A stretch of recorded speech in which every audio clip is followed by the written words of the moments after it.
Ryan Reynolds here from Mint Mobile. With the price of just about everything going up during inflation, we thought we'd bring our prices down. So to help us, we brought in a reverse auctioneer, which is apparently a thing. Mint Mobile Unlimited Premium Wireless. How to get 30, 30, bit to get 30, bit to get 20, 20, 20, bit to get 20, 20, bit to get 15, 15, 15, 15, just $15 a month? Sold! Give it a try at mintmobile.com/switch. $45 up front for 3 months plus taxes and fees. Promo rate for new customers for limited time. Unlimited more than 40 gigabytes per month. Slows full terms at mintmobile.com. Are you looking for a gripping novel with a Jewish theme as a gift for a younger reader in your life? When Lightning Struck has gotten rave reviews from children and adults alike. Adventures unfold and suspense builds in this warm, engaging story of a Texas boy in 1928 and his Jewish immigrant friend from Odessa, Ukraine, that hinges on a little-known period of Jewish history. When Lightning Struck by Betsy Rosenthal is a brilliantly written tale about a boy discovering deeply buried family secrets and finding a sense of purpose. You can find When Lightning Struck on Amazon, Barnes & Noble, and in bookstores. To learn more about Betsy Rosenthal's books, visit her website at betsyrosenthal.com. That's BETSYROSENTHAL.com.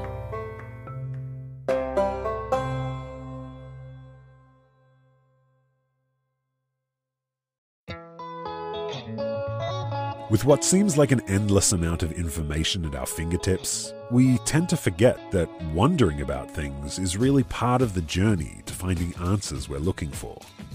So, when it comes to the hot topics of Israel, Judaism, and Zionism, there's so much to wonder about right now that it's hard to know where to turn. Enter the latest weekly podcast from Unpacked, Wandering Jews with Michal and Noam. Join hosts and educator extraordinaires Michal Biton and Noam Weissman as they tackle these topics and the uncomfortable questions that surround them, with the goal of working towards the answers together with their listeners. And tune in for a special episode featuring a fellow wanderer, Chaviv Retig Gur, out now. No matter where you're from, if you've ever wondered about anything, this is the podcast for you. Subscribe to Wandering Jews with Michal and Noam on your favorite podcast app today. Wandering Jews is brought to you by Unpacked, a division of Open Door Media.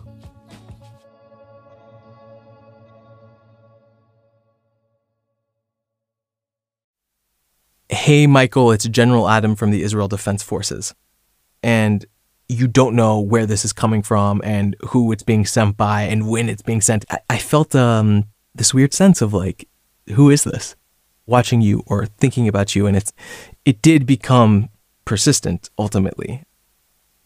Hey, I'm Ishi Harman, and this is Israel's Story.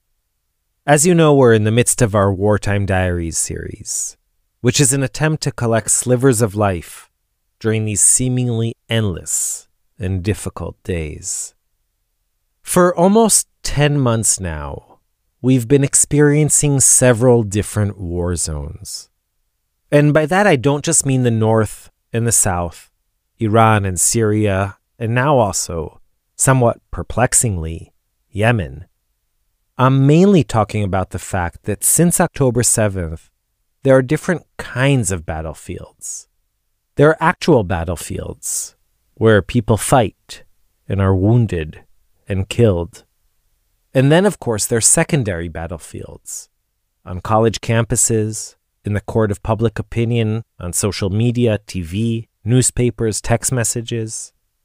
And while thankfully no one has been killed on those battlefields, at least not yet, they are, in disturbing ways, no less vicious.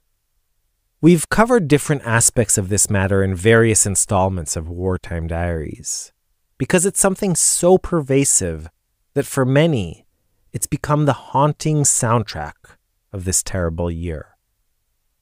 But today we want to share one small story, one of countless similar ones that have crossed our radar, about trolling, virtual bullying, and Israel bashing. Zev Levi brings us this story. So my name is Michael Vivier. I'm 28 years old, originally from Dallas. I'm a Oleh Hadash, a new immigrant here in Israel. I've been living here for about 4 years and currently live in Tel Aviv. I studied Middle East studies and Arabic. I speak Arabic and read and write Arabic, and I follow many of the Hamas and a bunch of these groups on social media. I've seen and heard and watched horrible, horrible things, especially since October 7th, but also years before October 7th.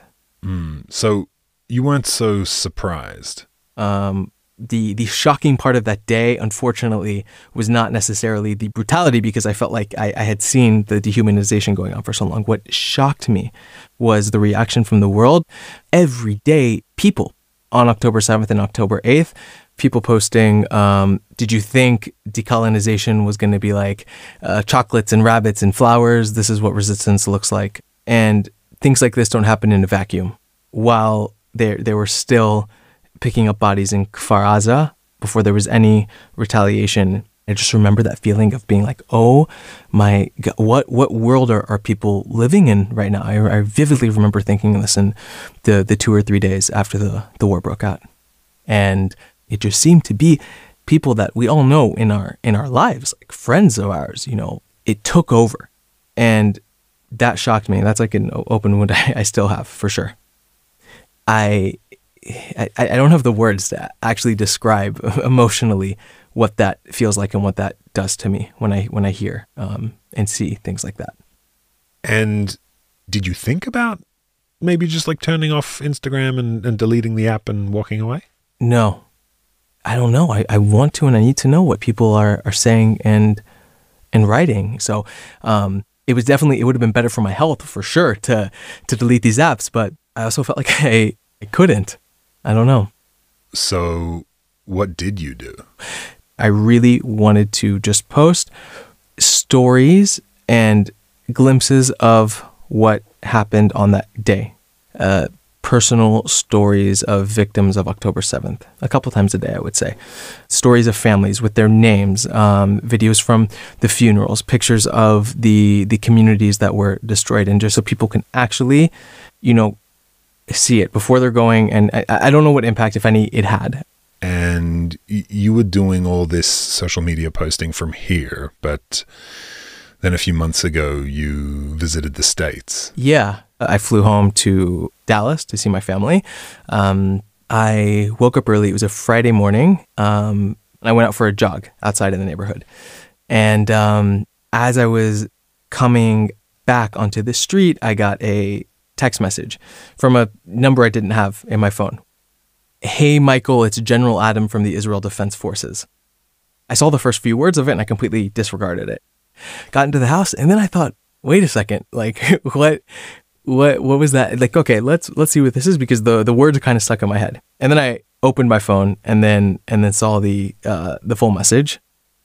Hey, Michael, this is General Adam with the Israel Defense Force.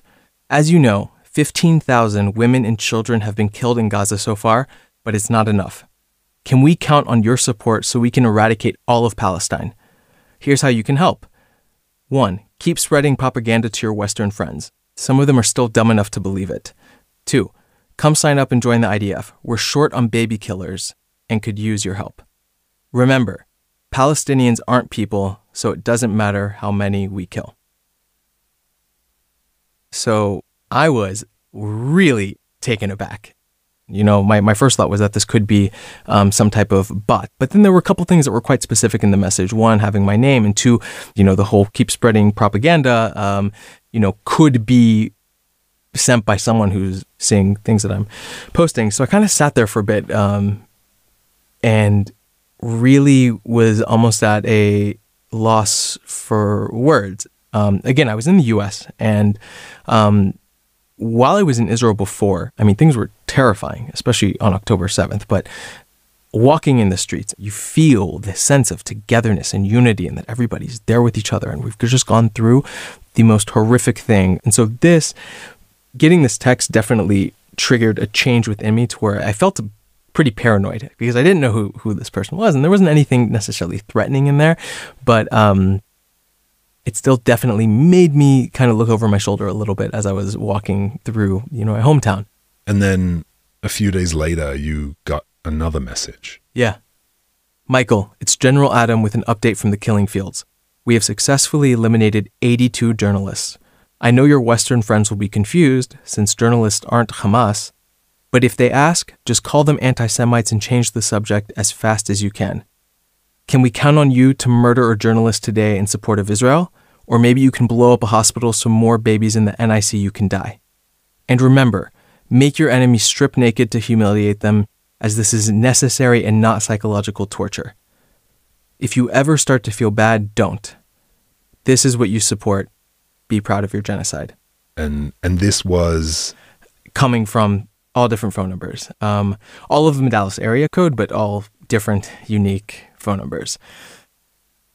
The feeling that I felt is that there is someone, I don't know who, I don't know where, that is monitoring or watching what I'm posting and sitting and kind of like putting together these messages about it. And who is this? Who's taking time out of their day? Because I know it's a person now. At the beginning, it could have been a bot. Now I'm sure it's a person. It's multiple numbers. Is it a person that's paying for multiple numbers, right? Are they investing money into this? They're clearly investing a lot of time into this. And those were a lot of the questions racing through my head. I was, thinking constantly, what is going on? And it definitely got to a point of paranoia. You would literally look around to see if like somebody was watching you and texting like at the same time. It sounds super dramatic, but in a couple of cases I did, definitely when I was out in some public places. And then a few days later, Michael, it's General Adam checking back in. We need your help. We just killed 3 hostages that we thought were innocent Palestinians. How can we spin this to say that Hamas did it? A few minutes later, while you think, I have great news, we just killed another journalist. How happy and proud are you right now, Michael? How come you don't post anything about all the killing, Michael? I had a suspicion of someone that this could possibly be. This person's account had replied to some of the things I posted with some like pretty harmful and aggressive messages. It wasn't the only thing I had seen, but it was kind of like the most invested response I had seen. And so I am one of, if not the only Jewish person this person might know. And so when I received that text, how happy and proud are you right now? Why don't you post anything about the killing, Michael? I mean, I don't know. I went onto Instagram and I looked up this person that I thought it might be, and I saw that they had posted a story, and I looked at their story and it was a picture of me. So that was pretty shocking to see and left me a bit speechless. The picture was from about 2 months before. We're in a street somewhere in Tel Aviv. Sirens go off. We run out of the car. There were no shelters nearby. There were no buildings we could run into. So we went next to this kind of like little wall that we found and just crouched down. And my wife took a picture of me, posted it to Instagram, and I wrote, we were on our way home. This happened because at the time I was trying to share with people the experience of what it's like living here. And when I saw this story that he posted, it was that picture screenshotted from 2+ months before, basically saying something like, Gaza is destroyed and this kid is doing photo shoots in the streets of Tel Aviv, and like, oh no, scary siren or something like that. I don't know. It was crazy for me to like be getting upset about this. I was like, you know what? Like, this person doesn't know anything. Like, why should this even matter to me? But then I thought also, like, I'm not comfortable with the fact that my face is being used, being broadcasted to however many people out there, right? That one was kind of tough. And did that feel a relief? Like, oh, I know who it is. It's one person and it's this, or is that like, it's now become a more present threat? Okay, so there was a relief a little bit after, I think, because I think that for a while I was paranoid, like, how many people are involved in this? There's many numbers, I don't know. And then when I figured out who it was, I got really afraid for my family. Also being like harassed with messages, but also potentially like physically too. That's what I was really afraid of. Yeah. And then the most recent one from, I would say, I don't know, a week and a half ago was here in Israel. Michael, isn't it great how many Palestinians have been murdered in the last few months? You must be so proud. Do you feel any remorse at all? Of course not, because you're a bloodthirsty Israeli. Keep up the good work. You're a champion of genocide and ethnic cleansing. I wonder if you think you're a good person, because you aren't. You are evil incarnate to support these things. I hope you realize how morally bankrupt you are and change your ways. You are a terrible person. Pose for another photo shoot behind a wall while you obliterate millions of people's homes. You make me sick. Absolute scum. Has that changed at all how often you post or what you post? For a bit, yeah, absolutely, a few days. Because I was definitely paranoid for a certain degree of like, okay, do I know who's following me? Do I know what the stuff I'm posting is, where it's being republished and posted and whatnot? Definitely. But we're fighting a lot of battles right now, physical battles like with our soldiers here, which are just devastating news coming in every day. And then also I think this kind of global battle when it comes to like our identity and our safety. And I'm at a place now where I feel as motivated as ever to kind of take part in that fight. Can you tell us what the name is of the account that was trolling you? I'm not going to share the name of the account. I don't think it's important or matters who the individual is. I think what's important here is that many people are experiencing some degree of this as a consequence of this war. And if you were to bump into this person, what would you say? I've thought about that a lot, and I don't know, because there's so much I want to say, and then I also don't want to say anything because I don't think it's worth it. I don't think he deserves to have anything said to him. Yeah. Thanks for coming, mate. Yeah, thank you so much.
Hi there.